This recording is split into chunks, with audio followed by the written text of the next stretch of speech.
You are my sunshine. With that, let's talk about how to keep your sun shining. It's probably the most difficult thing in the world to do, and probably the most rewarding thing. When we look back at the end of life, it will greatly be counted against how often our sun was shining. And when our sun is shining, our heart is open, and it's a rare feeling. If any of you have ever had a child or saved a little baby animal or just saw something just cuter than cute, and it felt like a rush of energy was just pouring out of your chest area, your heart area. It was just warm and just nothing but goodness was just emanating. That's when your heart is open. Any feeling other than that and your heart is actually closed, which is pretty sad. And what we're going to talk about is how to find out how to open that thing and how to try and keep it open, and some secrets of meditation that I don't think anyone will tell you except for here. My hope is if enough people enjoy this and actually look into what I'm talking about and find that in themselves, I'm hoping that they come back and they suggest things that they want to talk about, because there are going to be things that they want to talk about that they're probably not going to be able to talk with many people, because it's different once you learn this meditation secret. And people might think it's a little too deep for most people to deal with. So let's get right on with it. So Western meditation is mostly just being mindful. They got apps for it. Controlling the mind, trying to quiet the mind. It's really an endless battle. And Eastern meditation is just watching the mind. Sit back and watch the mind. Watch what it does. Watch what it says.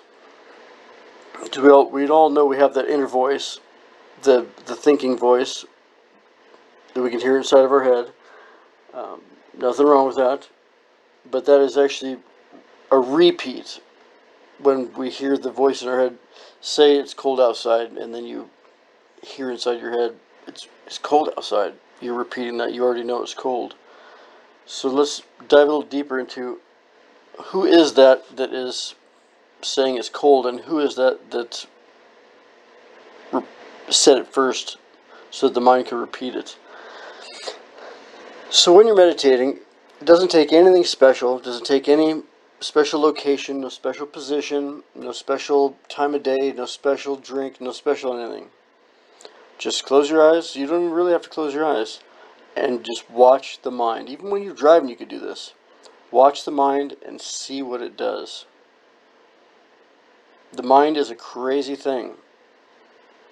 The more you watch it, the more it'll be easier to separate from it, because a lot of us live in the mind. The mind is an active part of the daily life, when really the mind is just for the body. It's just like the mind of a dog, the mind of a cat, the mind of a piece of grass, the mind of anything that's living. It is there to keep this biological thing alive. And that's what it does. And it does that with its ingrained knowledge that it was born with, and all of the knowledge it has gained through all of its experiences throughout its whole life. So that's not necessarily you, but that's your body and that's your mind. So what I want you to think about is, when you're watching the mind do its thing, when you're reading a book and that voice is reading it inside your head, when you're doing the inside voice, who is watching that? And if you think about that while you're doing it, you're going to start seeing some crazy, amazing things. Now, as far as I can tell, we have the body, the spirit, and the soul. Somewhere in there seems something that's kind of godlike. Something in there seems pretty ego-like. But it's hard to separate. I know from my experience, the mind is probably the most dangerous thing humans own. The thing is just a loose cannon. It is. Here's how I explain it to my friends. So if we could watch ourselves for a whole day without intervening, because we interact with our body and our mind throughout the day on a who knows what depth of level from person to person. It all depends.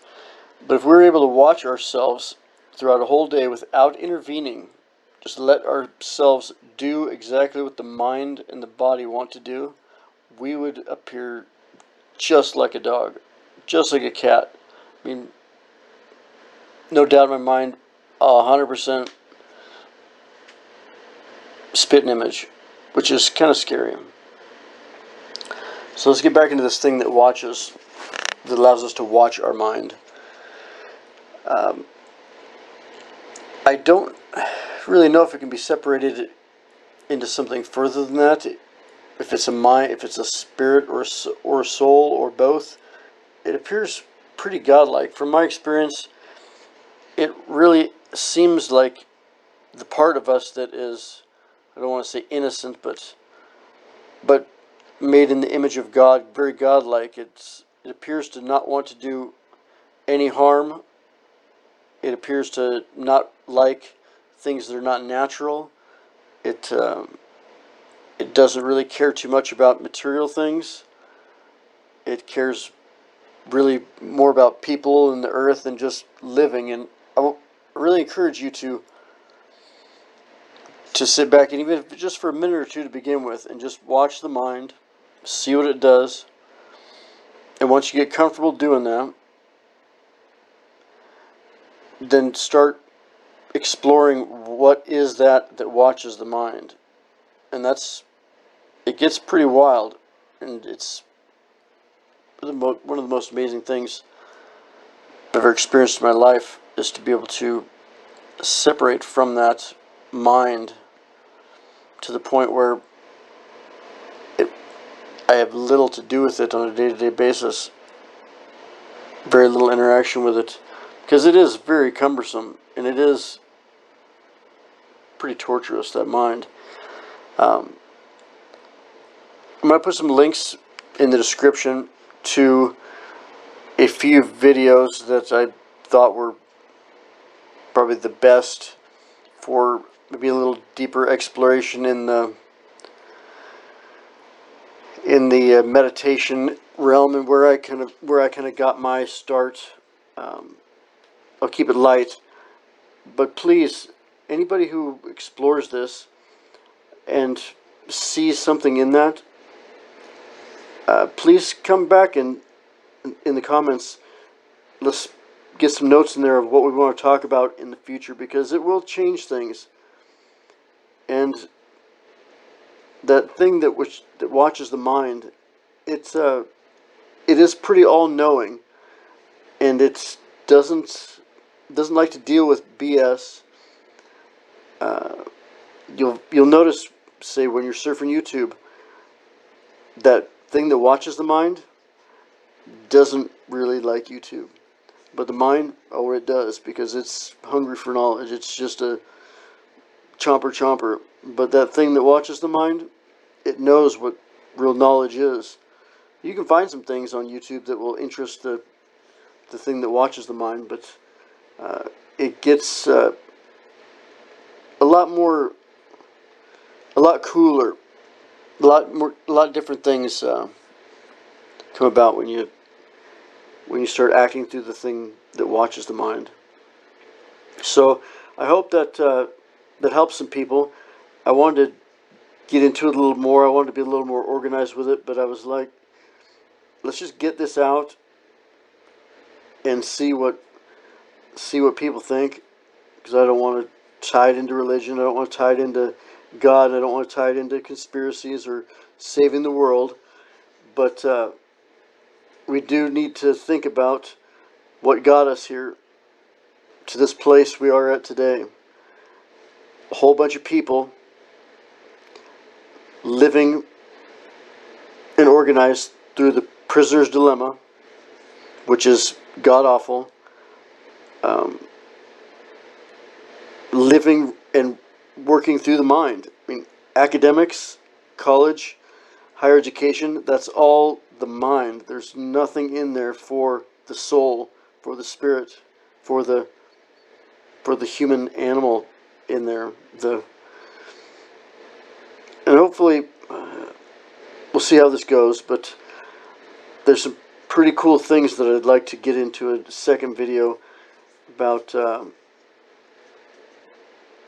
native peoples like Papua New Guinea, and some people that had never seen white man before, that hadn't mastered fire, that some pretty amazing lives, and some pretty cool things that you notice when you get rid of that mind and you start looking through your say eyes of God. You start noticing a lot more subtle things, a lot more important things, a lot more helpful things. So I hope this helped. I hope it's not too confusing. Hopefully it's not a train wreck. Probably in a couple of days I'm going to get that video out about the native peoples, the indigenous, because I think that's pretty cool, and that goes along with this. And hopefully this